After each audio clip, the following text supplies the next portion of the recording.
Ju- listen, justice is justice is blind, and she is coming for a certain rapper named Tory, as Monet said, Tory Lanez. I know. It was back when I was ignorant. First of all, okay. Before Wait, we go, bitch, you actually said Lanez? Well, this was. Did you know this? That's ballroom. Tory Lanez. Before this whole scandal. Before this whole scandal, did y'all even know who that was? I didn't even know he existed. Yes, I know who Tory Lanez was. Oh, I didn't. You don't give like into Tory Lanez kind of music. Oh, you wearing overalls now? Oh my god, these overalls you wear when I first saw you at a drag. I said that earlier. So Tory, bitch, when I found out Tory Lanez got 10 years, I felt like a Trump supporter. I was in the streets like 4 more years, Honestly. 4 more years. Honestly. Not enough. This is what I have to think about and say. That it's really interesting to watch the Shade Room, which essentially is like Black Twitter. Get out because of the Shade Room. I know. Because I know. It's hard though. It's difficult. The comments obviously are wild. Like it's crack. Y'all like I can't get off the Shade Room. I need the Shade Room. Well, it is because I want to see what parts of our community are talking about, and I want to see the reaction. Exactly. It's not hard for me to say that as much as I go to the Shade Room, I go there with a wing and a prayer and hope that we'll be able to see something, especially when it's something that's related to misogynoir or transphobia or homophobia. And I go in there to see how they're going to react, and it's very consistent, and and it really is disappointing. So as much as I don't get very rewarded by going to the Shade Room, but I'm just always hopeful. I'm going there hoping that we can celebrate on one day, that see that their take will be something that makes sense. It doesn't make sense that people will in one breath talk about, be upset that Tory Lanez got a sentence and saying y'all are just trying to take the black man down and the justice system is not set up for black folks, which is true, but also say forget trans women. Don't call me cis. You are attacking black women. You're attacking black women. We need to uphold black women. Who's going to protect black women? But why would you sentence a person that shot the black woman to years in jail? The person that shot her should be able to get off scot-free, but protect black women. And then this does not make any sense. And so we have to align it. Either we're protecting black women or we're not. And if we're protecting black women, we got to protect black women from the people who are shooting them in the foot. And so you can't. It's like ridiculous. I'm sorry. I'm a little.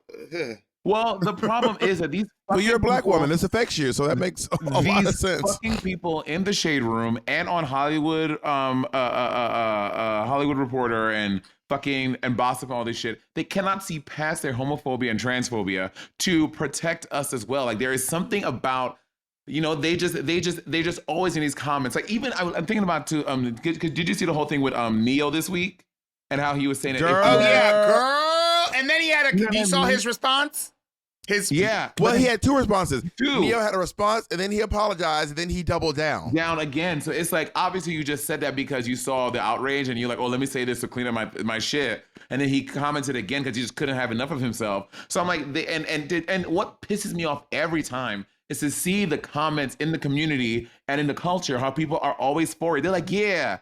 And I'm like, what is it? It's so upsetting. But again, like you, Pep, I'm like, I feel like that's where I get my black news from. That's where I feel like I have a finger on the pulse of what the majority of people that look like us, what they think and what they say. I don't think it's the majority, though. I think it's a lot of people, but it's not the majority. I hope it's not the majority. I go to Black Twitter on Reddit. So there's a subreddit called Black Twitter, which is really, really great. I love it there. And the Shade Room is, I think you're right, Pip, it's not the majority. Have y'all guys heard the deep conspiracy theory that the Shade Room is owned by conservative Christians? TD So TD Jakes, so it was proven that TD Jakes does not own the Shade Room, but apparently it is like a Christian found, like oddly, plot twist. Apparently, Christian fundamentalists. It's like Christian fundamentalists who own the Shade Room.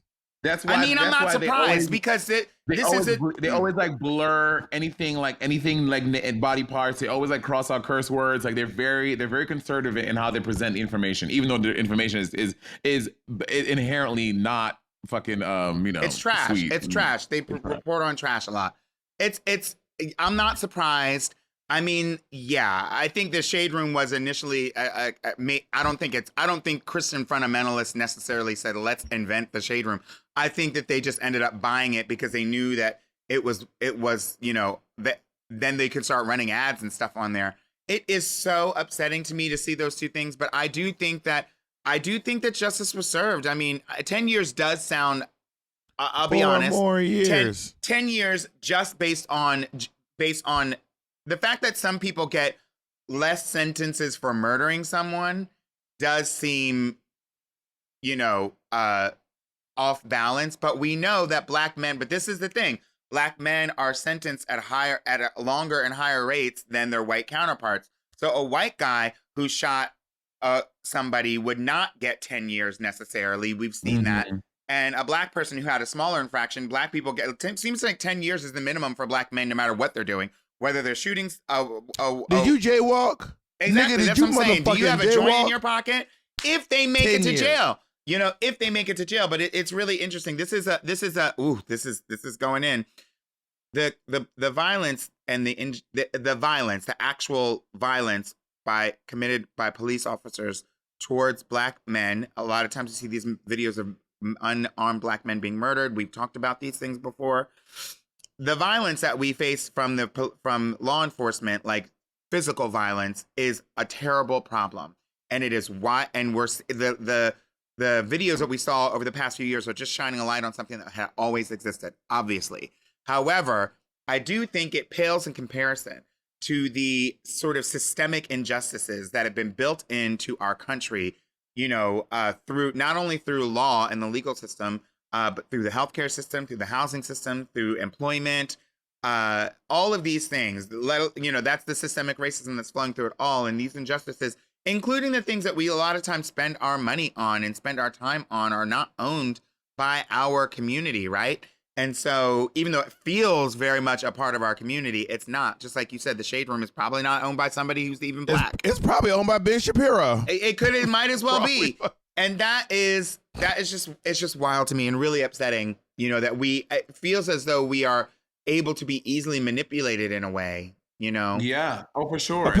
Apparently it is Angelica Nwandu is apparently the founder. That's the new face. And the owner of the It of is the show. Angelica, yeah. But I mean, but then they're saying Which that I like. At this point I liken her to, who's the lady from Zeus? What's her name? I don't know. Oh, Zeus the Network?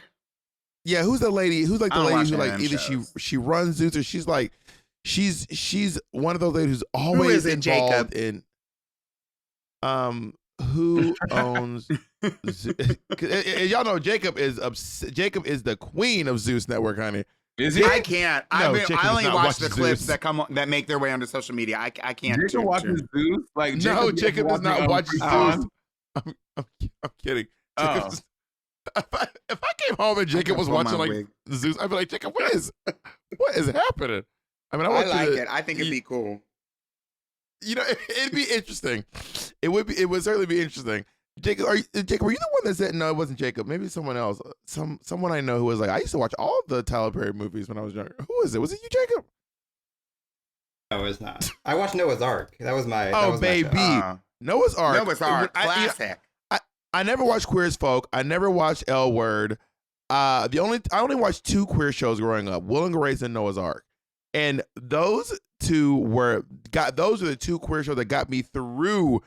Baby, do you remember in like the early 2000s, in the late 90s, chomping at the bit for queer entertainment? I mean, like Anything. You'd at stay the up bit. late. You'd watch whatever. You'd figure. And I remember they had a really popular dating show. Speaking of dating shows, on MTV, hosted by Jenny McCarthy, called Singled Out. And it was like The Bachelor, but it was like The Bachelor, and it was like the dating game and The I Bachelor. remember Singled all in Out. one. I remember And, Singled Out. Yeah, Jenny a bunch McCarthy, of guys, bunch of people on one end, and like one contestant goes through and asks questions and disqualifies people until they whittle it down to their person. And then they did a queer version. I think they did a lesbian like they would have more than one contestant in one day.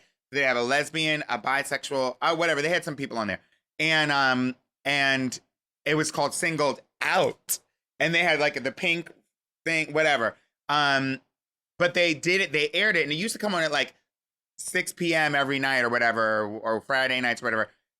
It came on at like 3 o'clock in the morning. That episode aired at like 3 o'clock in the morning on like a Sunday, like on some weird ass time that it wasn't their usual time slot. You would stay up. You would stay up. I stayed up and I just to watched fucking- it. But I also, used to Queer wa- I TV used- was so. Go ahead, Money. I used to love watching Undress. You ever watch Undress on MTV? Undressed? Un- No. Undressed. It was like a little like college dorm, like little. Yeah. Oh, I loved Undressed. You know what? Jake watches that. Jake, my assistant, watches that. He I watched used to it, love and he Undressed. said that he was obsessed with like because he brought that up as soon as I started talking about 90210. Does that make Yeah, sense? I don't yeah. know why. Same vibes, yeah. So I wanna say- because they would have Go like ahead, a few like queer characters on there. So anytime they would introduce a queer, bitch, I would be sitting on my bed. with Wasn't the that fucking guy who volume was on the two. herbal zombie show on an episode? Or is that something different? What's herbal zombie? What's his name? Herbal Zombies. Jacob, what's the Herbal Zombie show, Jake? Left for Dead. No, that's not Left for Dead. No, Last Jacob- of Us. Last of Us. Oh, The Last of Us. Last the of Herbal Us. Zombies, What's yeah. that guy's name? Pablo Pedro Pascal. Pascal? Pablo Pedro Pascal. Pascal. Pedro Pedro. Pascal. Pedro. Pedro Pascal. Yeah. Pedro Pascal. Carlos Hernandez. Was he on Yo. that show? I think he was. I don't know. But Jacob, was he on the show? Pedro is probably a big fan. Undressed? Pedro's probably a big fan of it. Pedro loves Drag Race. Pedro came up to me at a party Pedro has once. a sister who's trans. Pedro Pascal loves me. I'm obsessed with Pedro. Wait, Pascal. what? I said Jacob? Drag Race. He loves me. Pedro Pascal's a sister who's trans. Okay, but was he on Undressed? I don't I know. don't Could know. you see, please? I'm sorry. Also, yeah, that's fine. Yes, it looks like he was on in 1999. Bitch, see, Monet? Damn. Pedro Pascal was on Undressed. That's what I'm trying to say. He played a young gay. That's what I'm trying to say. He played a young gay. That's what I'm trying to say. He played a young gay. That's what I'm trying to say. Wait, That's what I'm trying to say. Played a young gay. Wait, I need to look this up. Pedro Pascal was on Undressed. Wait. Honestly, he won't Wait. Oh my God, he sure was. Bitch, I told you. And I never seen That's an a episode. great memory, Pep. Pedro Pascal. Pedro Pascal he's so interesting. But yeah, we were chopping the bit. I mean, I remember y'all. But also, even the queer TV back then was so rare. Like y'all, do y'all realize that like it wasn't until like dozens of episodes into I googled it. The 14th episode of the second season of Will and Grace. You didn't get a gay kiss on the show until the 14th episode of the second season of Will and Grace. And it was the thing. It was when Jack and him went to the thing to Rockefeller Center. And it wasn't even a romantic kiss. Yeah. But they Yes, built it Jacob. up. That was They the built it longest up. drum roll I ever heard. So really quick, I also was thinking, Pep came on the podcast to cross promote Black Queer Town Hall, and we actually haven't didn't talk said about a it. single we thing should about it. We should also after this, we should do at least 5 minutes just to like promo that. Well, So I just want to make sure we have time to we do can wrap, edit we can it wrap this in? up. This yeah, you edit it. Yeah. We'll wrap this up. This is just Monet. Can you join us, bitch?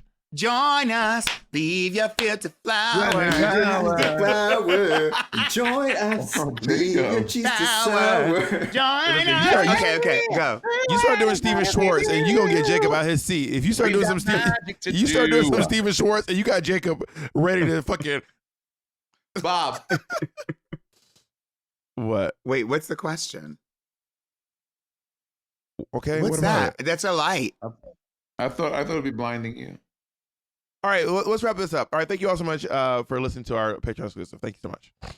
Everybody go Is follow that what me. we're doing for 5 minutes? I need followers.